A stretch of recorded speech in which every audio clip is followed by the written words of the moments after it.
In this video, I will show you how to sew a button. What you'll need is a pair of scissors,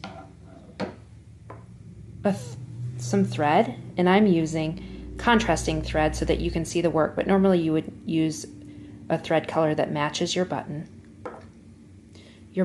and I'm going to show you how to do this with 4-hole button, but the same technique also applies for a 2-hole button.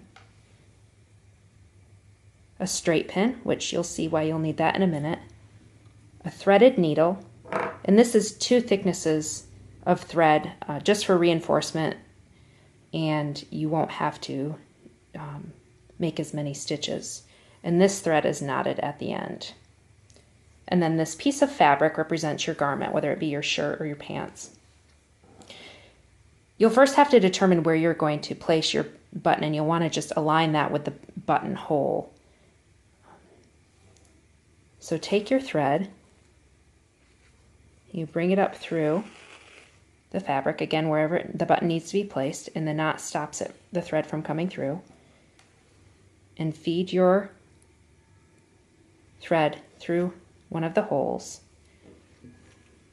On one of the opposite holes, you push your thread down through. Now don't make it go tight because we're going to use the straight pin.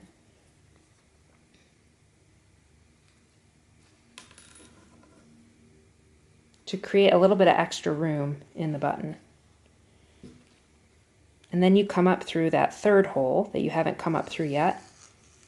And I'm just trying to hold that straight pin in place. So now you have 2 stitches through each of the holes.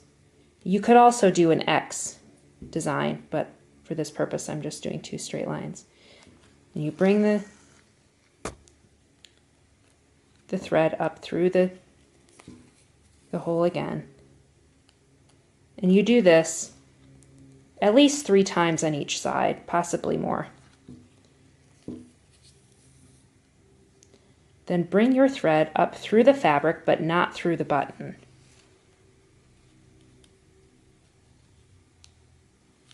Like this.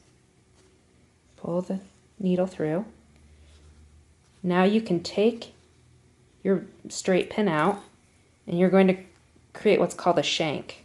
And this just reinforces. So wrap it around 5 or 6 times. And this gives you a little bit of room between your button and the fabric so that you can actually button your button.